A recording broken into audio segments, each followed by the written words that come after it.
उत्तराखंड में चल रहे विधानसभा सत्र के शुरुआती दिन से हंगामा कर रही भाजपा का हंगामा आज भी जारी रहा। भाजपा शुरू से ही कांग्रेस सरकार को अल्पमत की सरकार बता रही थी, जिसके बाद आज मुख्यमंत्री विजय बहुगुणा ने सदन की कार्यवाही शुरू होने के बाद विश्वास मत का प्रस्ताव रखा और उसे हासिल किया, लेकिन इसके बाद भी भाजपा का हो हल्ला जारी रहा।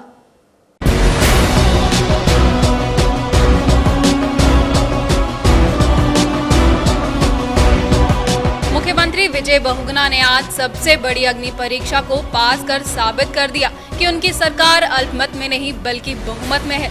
सदन की कार्यवाही शुरू होते ही बहुगुणा ने विधानसभा अध्यक्ष से बहुमत साबित करने के लिए प्रस्ताव रखा और खुले तौर पर वोटिंग करने की बात कही।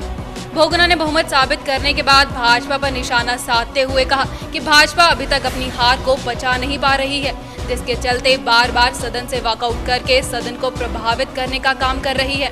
वहीं हरीश रावत ने बहुमत सिद्ध होने पर मुख्यमंत्री विजय बहुगुणा को बधाई दी। उन्होंने कहा भाजपा बेहतर विपक्ष की भूमिका अदा नहीं कर पा रही है। मैं माननीय मुख्यमंत्री जी को और कांग्रेस विधानमंडल दल के सदस्यगणों को और अपने सभी सहयोगी पार्टी और निर्दलीय सदस्यों को बहुत धन्यवाद देना चाहता हूं।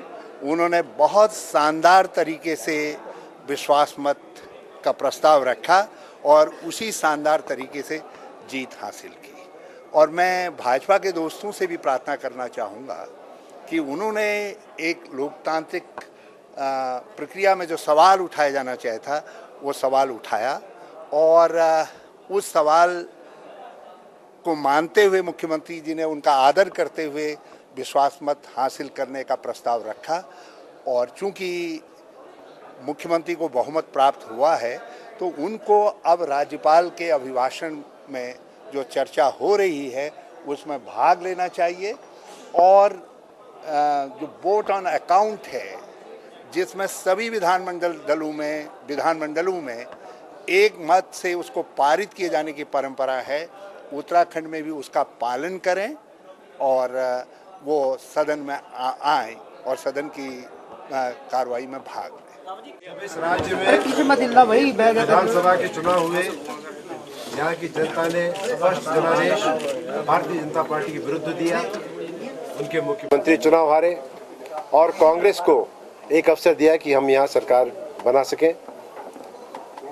कुछ निर्दलियों की सहायता से जो सांप्रदायिक शक्तियों के खिलाफ सारा जीवन जिनका संघर्ष रहा, यूकेडी और बीएसपी के विधायकों के समर्थन से हम राज्यपाल से मिले और उनको दावा किया कि हमारे पास 39 एमएलएज हैं, आप हमको सरकार बनाने का अवसर दें। भारतीय जनता पार्टी ने कोई दावा पेश नहीं किया राज्यपाल को कि वो सरकार बनाना चाहते हैं।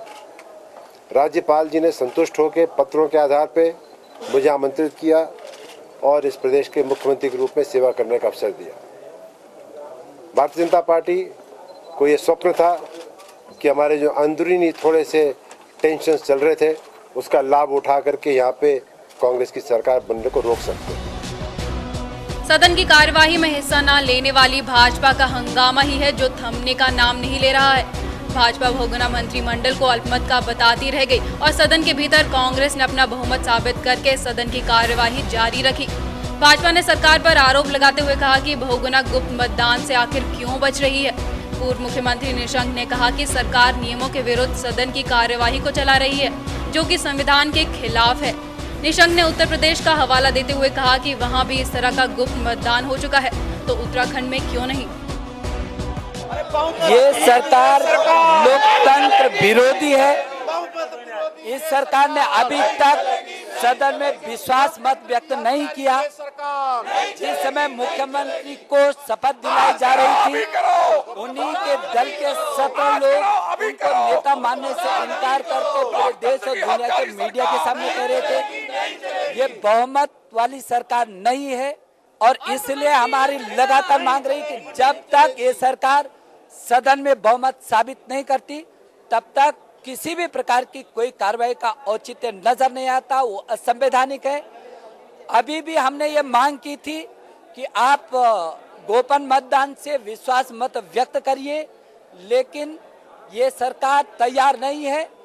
उनको डर है अपने लोगों से और इसलिए जब विश्वास मत हासिल नहीं कर पा रही है सरकार, तो इस सरकार, इस प्रदेश में आज कोई सरकार नहीं है संवैधानिक दृष्टि से।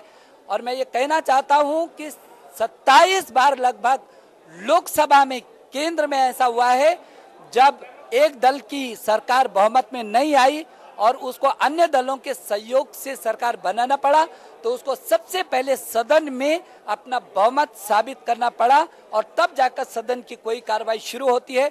उत्तर प्रदेश में भी लगभग 17 बार ऐसी घटनाएं हुई हैं जब एक दल का बहुमत न आने के बाद निर्दलीय और अन्य दलों के साथ सहयोग से सरकार बनाने के बाद उनको सदन में पहले बहुमत, विश्वास मत हासिल करना पड़ा है। ये पहली सरकार है जो बिना विश्वास हासिल किए हुए और कार्रवाई कर रही है, ये अवैधानिक है। इसलिए भारतीय जनता पार्टी ने कल भी कहा था, परसों भी कहा था, इस सरकार को अपना डर है और इसीलिए वो जो भारतीय जनता पार्टी ने मांग की है कि एकल प्रणाली से गुप्त मतदान विश्वास का होना चाहिए, उस पर ये तैयार नहीं है और इसलिए हमने बहिर्गमन किया है। मजबूर होकर के, ये लोकतंत्र की हत्या है, इसलिए भारतीय जनता पार्टी को लोकतंत्र की रक्षा के लिए, संविधान की रक्षा के लिए यहाँ पर धरना देना पड़ रहा है। हम मजबूर होकर के जब तक ये सरकार विश्वास मत अर्जित नहीं करती गोपन मतदान के तरीके, क्योंकि गोपनीयता भी भंग की गई है। अध्यक्ष विधानसभा के चुनाव में किसी प्रकार का एकल प्रणाली से ना होकर सबके सामने पर्चे लेकर के और उनके दल के लोग इकट्ठा अपने सामने पर्चा इकट्ठा करके और के, तो ये सरकार नहीं है, ये सरकार वैधानिक सरकार है।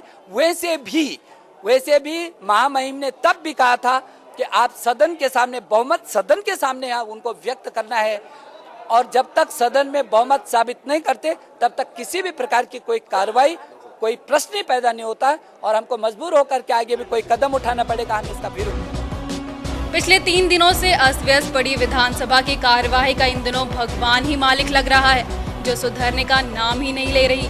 भाजपा का बार बार सदन से वॉकआउट करना कांग्रेस सरकार की कार्यवाही को और आसान बना रहा है। ऐसे आईने के रूप में काम करने वाला विपक्ष धराशायी होता नजर आ रहा है। अब देखना होगा कि इस धराशायी पड़े विपक्ष को कब होश आता है।